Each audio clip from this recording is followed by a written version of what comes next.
All right, let's talk about something that gets everyone talking: buying a home. Seriously, it's a topic that's filled with more opinions than a family holiday dinner. So today we're going to dive right in and clear up some of the biggest myths out there.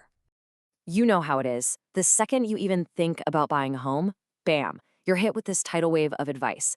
It comes from your parents, your friends, that random guy on the internet who swears he's cracked the code. It's totally overwhelming. And honestly, a lot of it is just wrong. So that's what we're here for. We're going to cut through all that noise, bust the most common myths, and just give you the straight up facts. The goal is for you to walk away from this feeling way more confident about your own home buying journey. Okay, first things first, let's talk about the money, because this is where some of the scariest, most intimidating myths live. You know, the ones that make people think they can't even get in the game to begin with. Yep, this is the big one. I'm pretty sure this myth has discouraged more people from buying a home than anything else. It's this idea that you have to show up with, I don't know, a briefcase full of cash that equals 20% of the home's price. It's just not true. Okay, but here's the reality check. That whole 20% rule, it hasn't been a hard and fast rule for decades, if it ever really was. A lot of conventional loans these days let you put down as little as 3%. Now, you'll probably have to pay for something called private mortgage insurance, or PMI. Think of it like insurance for your lender. It's an extra cost each month, sure, but the trade-off is huge. It gets you into a home way sooner. So it's really a balancing act, right? I mean, putting more money down definitely has its perks. A lower monthly payment? Yes, please. But here's the catch. Draining your entire savings to do it can leave you in a really tough spot. Owning a home means surprise costs are going to happen. The water heater breaks, the dishwasher gives out. You absolutely need to have a cash reserve for that stuff. All right, here's another huge one: the fear that your credit score has to be absolutely perfect. It's so common for people to see one late payment from like 5 years ago and think, well, that's it. My dream of owning a home is over. But listen, lenders aren't looking for perfection. I love this quote from an industry pro because it says it all. They're looking for a pattern of responsible credit use. And that word trade lines, it just means your credit accounts, like credit cards or other loans. They just want to see that you can handle your debt, not that you've never, ever made a single mistake. And speaking of debt, let's talk student loans. So many people think this is an automatic no, but it's not. Lenders look at your whole financial picture using something called your debt to income ratio, your DTI. And your student loan, it's just one piece of that puzzle, not the whole thing. Okay, so you've got your financial ducks in a row. Now for the fun part, the hunt. But you gotta be careful, because even here, there are myths that can totally lead you down the wrong path.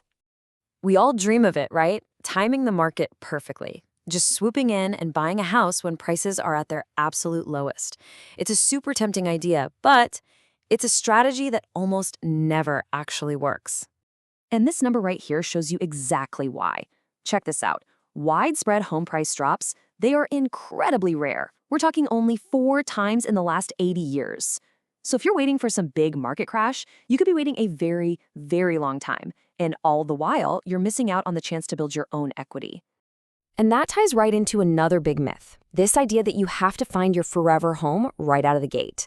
Look, buying a more affordable starter home is a great way to just get into the market. Then, as you pay down your mortgage and the home hopefully goes up in value, you're building equity. And that equity is what you can use to trade up to your next place later on. And what about fixer-uppers? They can look like such a great deal, right? But you really have to be careful. As this expert says, those so-called savings can totally be an illusion. A house that needs a ton of work, well, that takes time, a serious budget, and a whole lot of patience. You have got to get real quotes for the repairs before you commit. Otherwise, that bargain can turn into a massive money pit fast. All right, so you've found a place. You love it. Now things get real. The stakes are higher and it's time to make an offer. And you want that offer to be as strong as you can possibly make it. Now, this is so, so important. A ton of people get the order wrong here. They find a house, they fall in love with it, and then they start scrambling to get a loan. Nope. The winning strategy is the other way around. You get pre-approved first. Think of a pre-approval letter as your golden ticket. It's you telling the seller, hey, a lender has already checked out my finances and they've given me the green light. It shows you're not just kicking tires, you're a serious, qualified buyer. And trust me, that makes your offer instantly so much more competitive. Okay, you did it. You made a winning offer, it was accepted, you're in the home stretch. But hold on, we're not quite there yet. There are still a few really critical myths we gotta bust before you finally get those keys in your hand. So, when the market gets really competitive, some buyers get tempted. They think about waiving the home inspection to make their offer look better. Let me be clear. This is a massive gamble. Just look at the math here. You might save, a few $100 up front by skipping the inspection, but that inspection could uncover tens of thousands of dollars in hidden problems. We're talking a leaky roof, foundation issues, things that become your problem and your bill the second you close. It is the classic definition of being penny wise and pound foolish. And hey, don't think you get a pass just because it's a brand new house. Building a home is a super complex process. There are so many moving parts.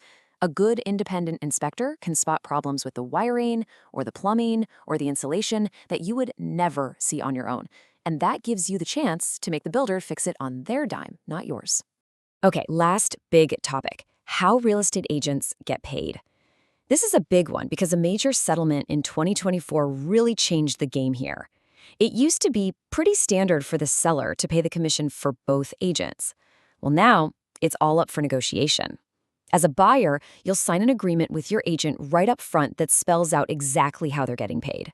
So let's just do a quick recap of the absolute biggest takeaways here. Number 1, you do not need a 20% down payment.